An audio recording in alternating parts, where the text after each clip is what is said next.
Welcome to my channel, My Teacher.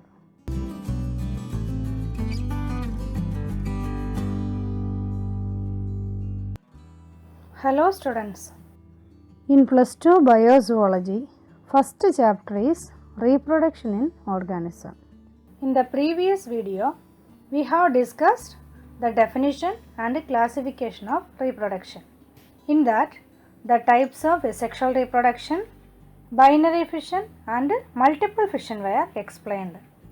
You can see the link of the video in the description box.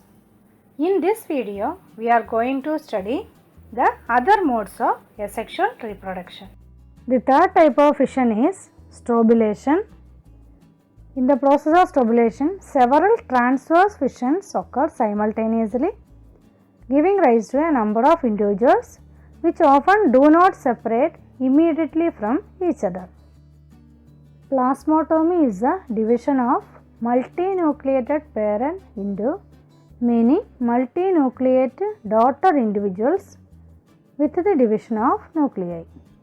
Nuclear division occurs later to maintain normal number of nuclei. Plasmatomy occurs in Opandina and Pelomyxa. Watch the diagram of strobulation occurring in Aurelia. Fourth type of fission is sporulation. It is observed in amoeba during unfavorable condition. The amoeba multiplies by sporulation without the encystment. Nucleus breaks into several small fragments or chromatin blocks. Each fragment develops a nuclear membrane, becomes surrounded by cytoplasm and develops a spore case around it.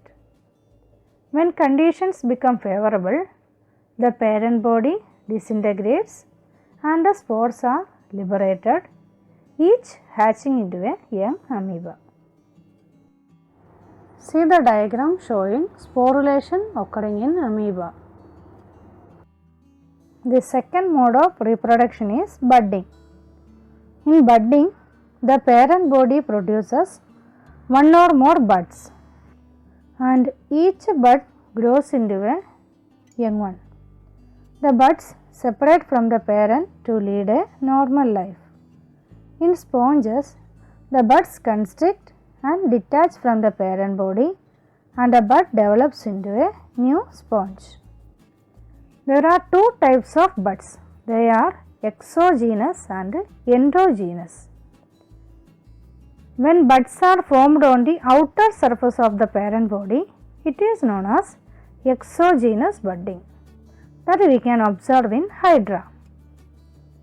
In Hydra, when food is plenty, the ectoderm cells increase and form a small elevation on the body surface. Ectoderm and endoderm are pushed out to form the bud. The bud contains an interior lumen in a continuation with the parent's gastrovascular cavity. The bud enlarges, develops a mouth and a circle of tentacles at its free end.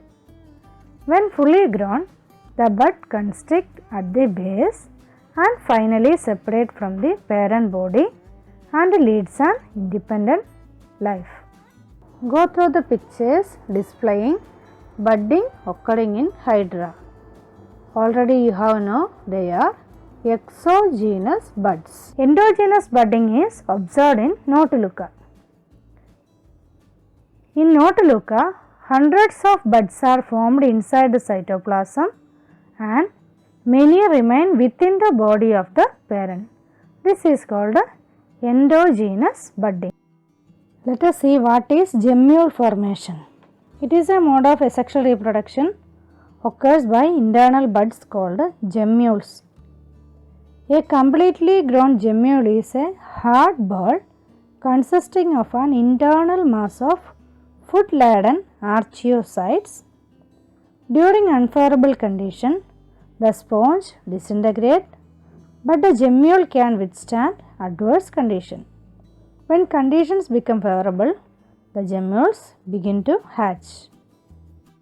Watch the diagram showing gemmules. Fragmentation or pedal laceration. Here the parent body breaks into fragments, that is pieces, and each of the fragment has a potential to develop into a new individual. It is occurring in many genera of sea anemones. Lobes are constricted off from the pedal disc, and each of the lobe grows mesenteries and tentacles to form a new sea anemone. See the picture of sea anemone. It shows fragmentation. Let us see what is apolysis and its significance. In the tapeworm, that is Taenia solium, the gravid or ripe proglottids are the oldest at the posterior end of the strobila. The gravid proglottids are regularly cut off either singly or in groups from the posterior end by a process called apolysis.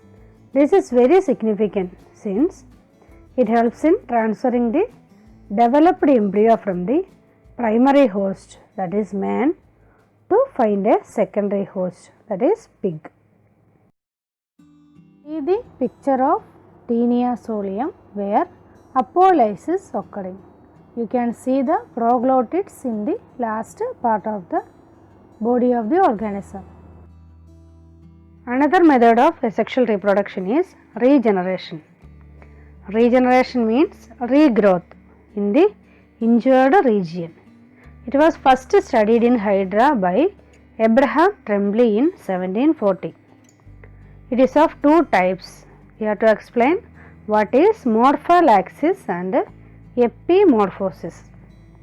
In morphallaxis, the whole body grows from a small fragment. Examples are Hydra and Planaria. When Hydra is accidentally cut into several pieces, each piece can regenerate the lost part and develop into a whole new individual. The parts usually retain their original polarity with oral ends by developing tentacles and aboral ends by producing basal disc. Watch the diagram showing regeneration in Hydra. Second type of regeneration is epimorphosis. It is a replacement of the lost body parts. It is of two types, reparative and restorative. In reparative regeneration, only certain damaged tissue can be regenerated, whereas in restorative regeneration, severed body parts can be developed. Example, starfish, tail of wall lizard, etc.